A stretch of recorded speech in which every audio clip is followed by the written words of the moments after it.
அனைவருக்கும் எங்கள் இனிய வணக்கம். பொதுவாக பார்த்தோம்னா அந்த காலத்தில் காலையில் டீ காஃபி போன்றவைகள்லாம் குடிக்க மாட்டாங்க. காலையில் பார்த்தீங்கன்னா அனைவருமே நீராகாரம் தான் குடிப்பாங்க. அது என்ன நீராகாரம் அப்படி தானே யோசிக்கிறீங்க? அது வேறு ஒன்றும் இல்லைங்க, பழைய சோற்று தண்ணீர்.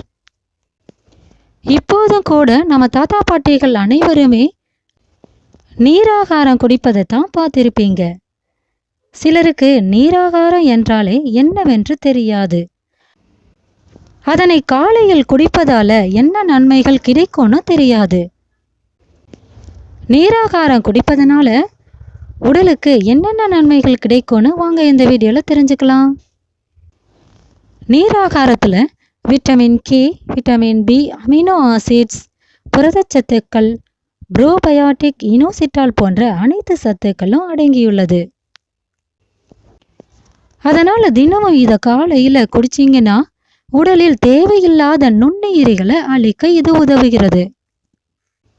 அது மட்டுமல்லாமல் நம் உடலில் முக்கியமான உறுப்பு என்றால் அது குடல்தான். அதனை பாதுகாத்து சரியாக இயங்க இது உதவுகிறது. அதே போல் பார்த்தீங்கன்னா குடலில் உள்ள நல்ல நுண்ணுயிரிகளை குடலை பாதுகாக்க இந்த நீராகாரம் உதவுகிறது. காலையில் தினமும் நீராகாரம் குடிச்சு வந்தீங்கன்னா மலச்சிக்கல் பிரச்சனை ஏற்படாது. இந்த நீராகாரத்தில் உள்ள சத்துக்கள் நரம்புகளுக்கு நல்ல பலத்தை கொடுக்கிறது. அதே போல ஹார்மோன் உற்பத்தியிலையும் இது முக்கிய பங்கு வகிக்கிறதுன்னு சொல்லலாம். இது உடல் சூட்டை குறைக்கிறது, முடி கொட்டுவதையும் தடுக்கிறது, முகப்பரு பிரச்சனை வராமலும் தடுக்கிறது. ஆகையால் தினமும் நீராகாரம் காலையில் குடித்து வாங்க. உடலுக்கு தேவையான அனைத்து சத்துக்களையும் இது கொடுக்கும்.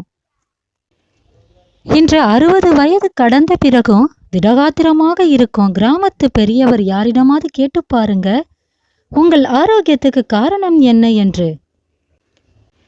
சட்டென்று அவங்க சொல்லுவாங்க, பழைய சோறும் கம்பங்களியும் தான்.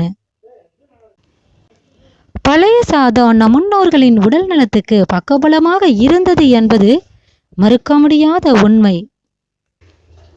பல 100 ஆண்டுகளாக பழைய சோறு சாப்பிட்டு வந்த பழக்கம் நம் பாரம்பரியத்துக்கு உண்டு.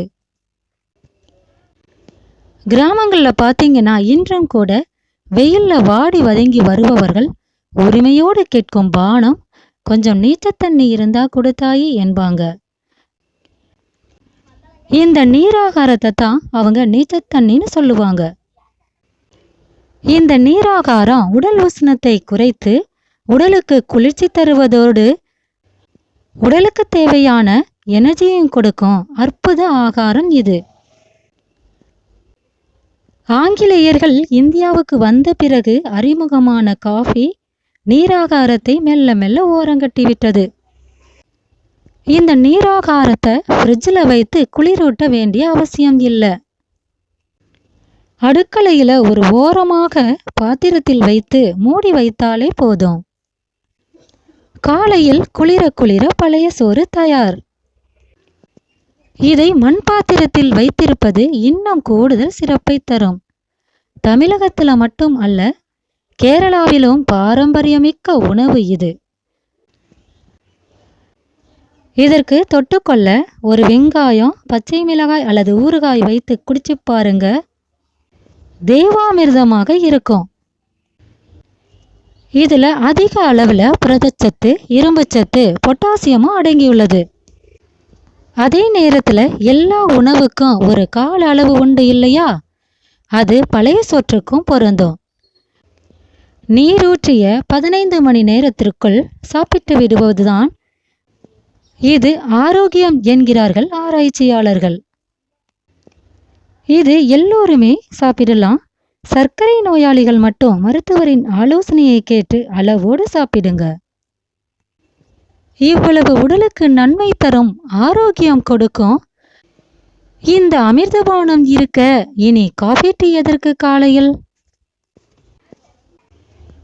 அதனால் இனி காலையில் டீ காஃபி குடிப்பதை தவிர்த்து இந்த அமிர்தபானம் நீராகாரத்தை குடித்து ஆரோக்கியமாக வாழுங்க. வாழ்க வளமுடன் நலமுடன் அனைவரும். நன்றி.